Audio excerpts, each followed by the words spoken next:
It's official. This was the worst result in Formula 1 that Fernando Alonso has ever had. And that's just the tip of the British racing green-coloured iceberg. Because this Aston Martin car and team is looking like a completely different beast to what we saw last year, and it's gotten ugly. The overall mood of that team can be summed up with all different kinds of negative phrases and sentiments, with Alonso calling it his most boring race ever, as he rolled up to Parc Fermé in 19th, his lowest ever classified finish. And he was the one to have had his race sacrificed in the favour of Lance Stroll, considering that, well, he hadn't much left to lose, so why don't you give Lance Stroll a chance to get a couple of points, to which he did. You could easily try and spin it and say, oh, well, Lance Stroll got it on performance alone. Well, no.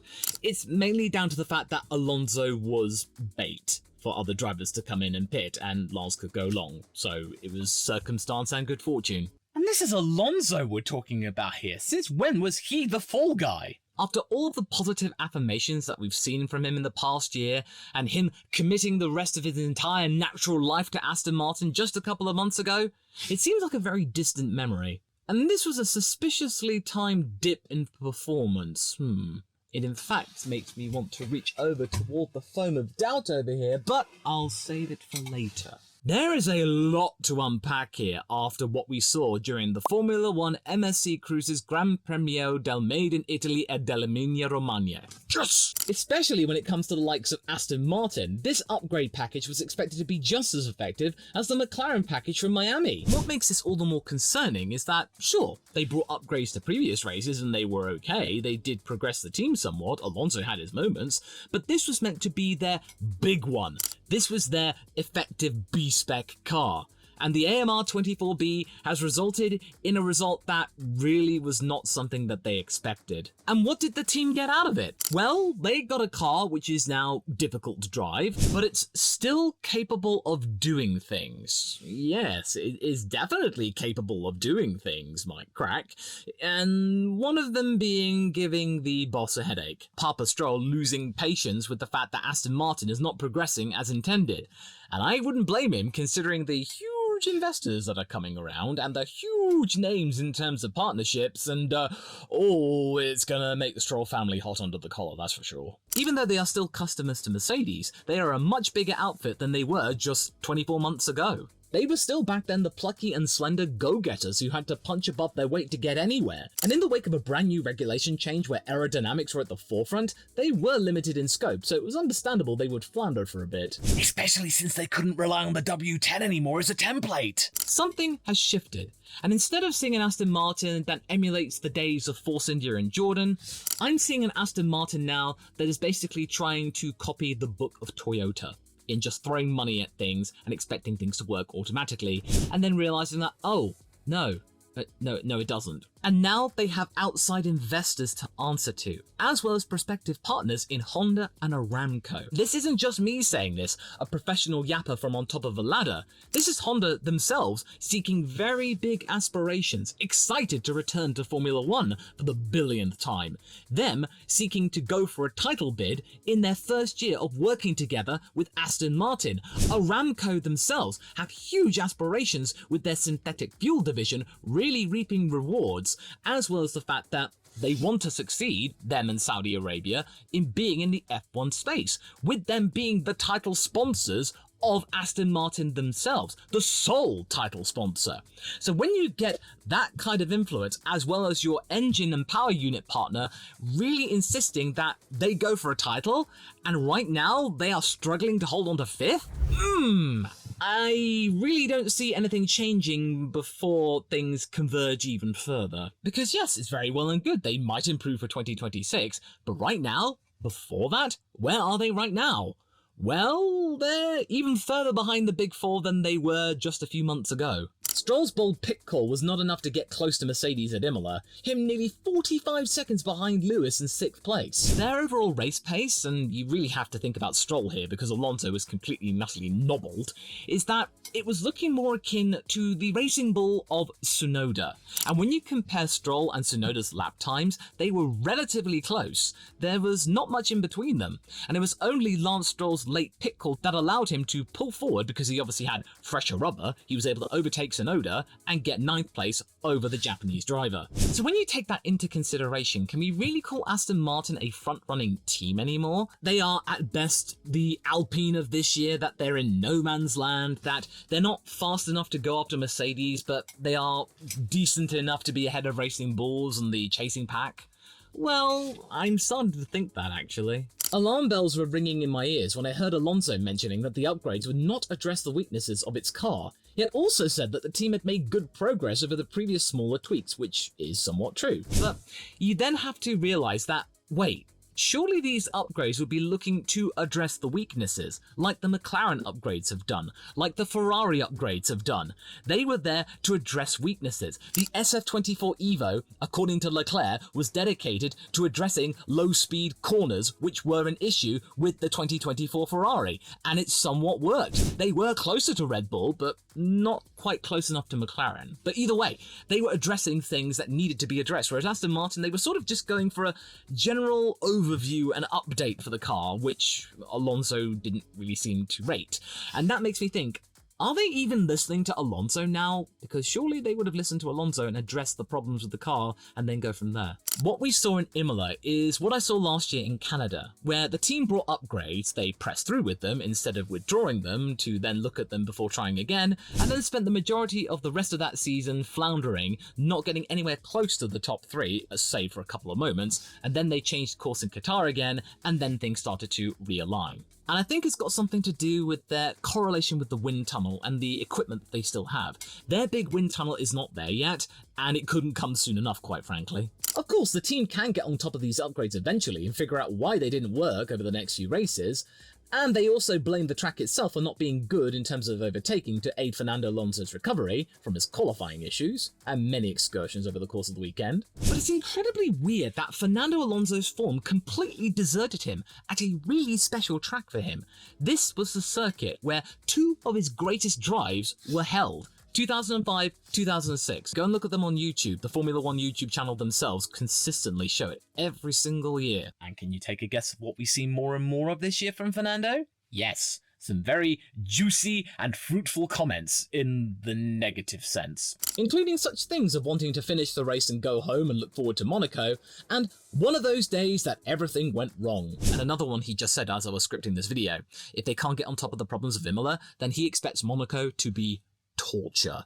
Completely different to what he saw last year, where he nearly got a pole, and it was only Max Verstappen putting in the lap of the century that denied him his first pole in over a decade. The honeymoon period for Fernando is well and truly over, that we might start to see more and more of the times during 2022, when he was at Alpine, when we'd see more and more of these comments that were fiery over the radio, showcased to new fans that Fernando Alonso is fantastic, jovial, and a right laugh when things are going well for him, much like it is with Verstappen and Hamilton. But when things aren't going very well, you start to see things really coming to the fore on the team radio. Many of his quotes have gone into the history books of anyone, especially attuned to memery and social media. And angry Fernando is not a nice person to be around, and I think the team is going to be seeing more of that if they can't figure out these upgrades. And nor do I reckon that Papa Stroll himself has been privy to some of Fernando's outbursts, which is making me now want to reach out for the foam of doubt. Because it reminds me of the earlier speculation about where Carlos Sainz would go, and how motorsport.com reported that factions within Aston Martin wanted Alonso replaced with the younger Spaniard. And this goes in hand with an article I saw from Automotor and Sport via Planet F1, that there were talks about Fernando Alonso's extension to his Aston Martin deal, that it might not necessarily have been as willing as we'd expected from the Spaniard, that perhaps that he made this decision not entirely of his own free will. All of this coming after him jumping into the fray and having him being considered for the seat at Mercedes and even Red Bull. He was getting involved in all of that, and it was absolutely fantastic larks. Disrupt the entire driver market and send it into overdrive. You could tell he was having fun with this too. He was being incredibly coy, but then it suddenly stopped. He then said Mercedes was a waste of time, and then he decided to sign up with Aston Martin. It just ended so abruptly. Suspiciously abruptly. And when you get articles where Alonso says he needs Stroll's help to get 100% out of the car, that's incredibly strange given that Alonso is the most experienced driver in F1 history. How can he not extract that remaining 10%? Those three stories, when you combine them together, really start to sow doubt in my mind here that Fernando Alonso is not exactly having the best of times at Aston Martin behind the curtain. That maybe he recognises that no other team will take him in, considering his age and, of course, well, his reputation. And also, he is quite expensive. Aston Martin is able to take on that responsibility, and they did need a big-name driver to fill in the gap that Sebastian Vettel left when he decided to suddenly up sticks and leave Formula 1 entirely. And sadly, this retirement now seems permanent, as he recently said that some things just don't work together, so I don't expect him to be coming back anymore. Many people expecting him to try and push Formula 1 to go in a direction where V8s and synthetic fuels are the norm. Please. And oh yes, it begs the question, what did make Sebastian Vettel retire, really? Was it really just a lack of enthusiasm and a yearning to do something else off track for all of the causes he champions? Well, maybe. He does seem to go into it with gusto. But I'm getting a very sneaking feeling that he simply just had enough of the culture behind Aston Martin and having to bend over backwards to appease the likes of Lance Stroll and his family and the team. And especially when you get the likes of Mike Crack, who came in for 2022, really insisting the party line is strictly behind Lance, and him admitting that the entire project came into existence because of the boss's son. Hire former world champions to their squad to not only bolster the credibility of the team itself, but to also make Lance look good if he can keep relatively close to his more experienced and decorated teammate. It just seems to me incredibly bizarre that knowing what was to come in 2023, the AMR23 and the wind tunnel and the simulators would have looked really, really impressive and potentially had given Vettel more and more chances for podiums, maybe even a cheeky win if he put his mind to it, but it just wasn't enough to keep him there. Not for one more season. You really sense that even though Vettel seemed happier than he was in that last couple of years for Ferrari, it's becoming clearer and clearer by the day that maybe the mood there wasn't quite as good. Because we also have the tradition that he'd name his car every single year. Well, that didn't happen with the last one. The AMR22 has gone down as nameless. It was that bad of a car. It was that bad of a time. That made Sebastian Vettel go, you know what, I'm done. It just makes me think, now what we're seeing with Alonso, it just might not be a great place, even for a decorated and well-reputed champion. Maybe he realised that he'd leapt out of a frying pan and into an identical frying pan at Aston Martin. Oh dear. Well, okay, alright. The foam of doubt, okay, it's gone. Now, you would think that given the upgrade seemingly didn't work, that they would remove some of them or all of them for Monaco in order to perhaps adjust them ready for the next race in, ironically, Canada. But no. Alonso seems incredibly downbeat, and he is stressing that Saturday needs to be important. The team needs to do their homework, because Sunday, kind of like with Imola, is a bit of a write-off if you don't qualify well. Crack also mentioned that upgrades are so minimal these days that to not have any at all would be detrimental, even if they don't turn out to do much. It's better to put them on and learn as you go. Well, like I said, they tried to do that in Canada and try and figure things out, but then they didn't figure it out, and then they had to backtrack so far that they had to almost reverse, kind of like what Grosjean saw at Haas one year, where he completely reset the car and it turned out to be better. It kind of like what we saw at Aston Martin last year. And even if they realised that the upgrades weren't horrible, that they were not making the car slower, they're not making the car any faster. The gap between them and Mercedes, McLaren, Ferrari, Red Bull, it's only gotten bigger.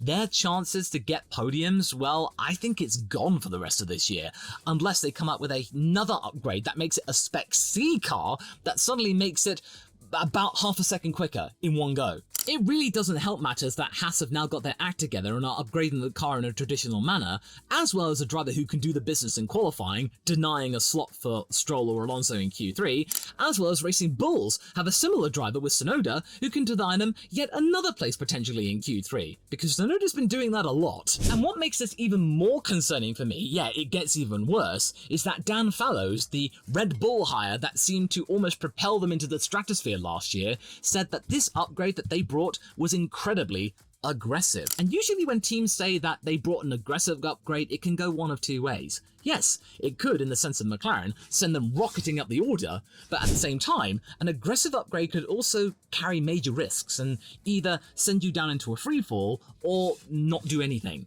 that you're really trying to think outside the box and maybe you needn't have done. Aston Martin is losing its identity of what it once was.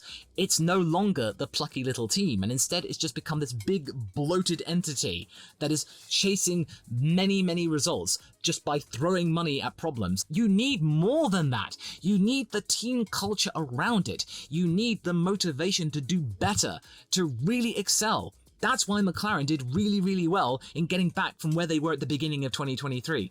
I know I'm a McLaren fan, but you can't deny that their path back to the top is incredibly rapid and remarkable. Like what they did in 2009, it can be done. The team themselves have the attitude and the positive outlook to back it up. And I don't see that at Aston Martin. I see there a culture of fear, intimidation, big money. And big money is not all what it's cracked up to be, because big money comes with big pressure. Especially if you have a boss who rules with an iron fist and a team principal whose sole purpose presently is to make excuses for the boss's son. More comments saying that, oh, Lance is not the kind of driver who can just jump in the car and go. Well, that's a bit of a problem when you consider that Lance has been driving for 150 races now. He should really get a handle on what he could do in the car right now. And then when you've got to deal with Fernando Alonso, when things aren't going to L plan, that's going to make things all the more stressful. There is going to be a need, a desire, a desperation to improve, and that's going to lead to rushed upgrades and people frantically trying to chase a problem. And when you get that environment, it doesn't bode well. All it's going to do is manifest a very dark cloud over Silverstone. In any case, the team doesn't really seem to be in a good place right now, and their sole purpose in 2024 is becoming quite clear. That they're now trying to figure out what they need to do to not fall back any further, to try and consolidate 5th place. The top 4 teams are just rushing off into the distance, clearly the beginnings of a development war. The last time Red Bull had to deal with any of that was back in 2022, the first half arguably, when Ferrari looked really good until they weren't. They are busy off doing their own thing, going for P1 and P2. Aston Martin, with this brand new upgrade package, could not keep up, and they will not catch up, unless they are able to figure out quickly what was wrong with what they brought to Imola, because everyone else brought upgrades to Imola, and they were able to get a good handle on it. Ferrari were relatively pleased, so why couldn't Aston Martin get something similar? And Racing Bulls, they do sense 5th place in the waters, and the team's focus has shifted toward competition instead of nurturing new Red Bull Junior drivers like they previously have been. And Haas now understands what they need to do, and Mercedes have now reportedly stopped zigzagging around trying to find a cure-all for their car. And that hurts the most. As I mentioned in my previous video, that Mercedes is no longer Aston Martin's rivals. Mercedes just needed time to figure out what they needed to do, and they've now begun to do so. They are now going to head off and chase after Ferrari and McLaren. Imola was their biggest throw of the dice to date, and when you hear language that they hoped that the upgrades would work, that they would want them to work, that is not encouraging. You will see the true colours of a team when they are facing adversity. What do they do to respond? What are they going to do about it to figure out what went wrong? Do they play the blame game? Do they just knuckle down and get on with it? Or do they just kill over and die? Kind of like what Williams did for a couple of years, until they didn't. But I'm starting to think that Aston Martin is going to be playing the blame game. There are going to be many firings, there is going to be many negative comments coming from Stroll, Papa Stroll, Alonso, Mike Crack coming up with different ways to justify what's going on with Aston Martin, that they're thinking of the long game. I bet you that if this turns out to be a really bad year for Aston Martin and they can't get anywhere near Mercedes, or Racing Bulls beats them, that Dan Fallows, oh, he'll be gone. And then they'll be desperately trying to get Adrian Newey, but it's quite clear that Newey is not interested, and he'll probably go to Ferrari. Or, as Eddie Jordan might have blurted out accidentally, maybe McLaren. Ooh, and then Williams. Ooh, those are interesting. Aston Martin, I don't really see that anymore. And all of this is going to be leaving us with an Aston Martin team just begging, praying for Honda and Aramco to come and save them for 2026 and be the answer to their problems. But what kind of team will those two entities find when they get there for that season? Are they just going to be seeing a husk of a team, with the Strolls having exited the sport and then just focusing on the Aston Martin Lagonda Road Company? I'm starting to think more and more that 2023 was more of a fluke. Aston Martin had done more of their homework than the other teams, but the other teams quickly catched up and then eclipsed them, and they are continuing to do so.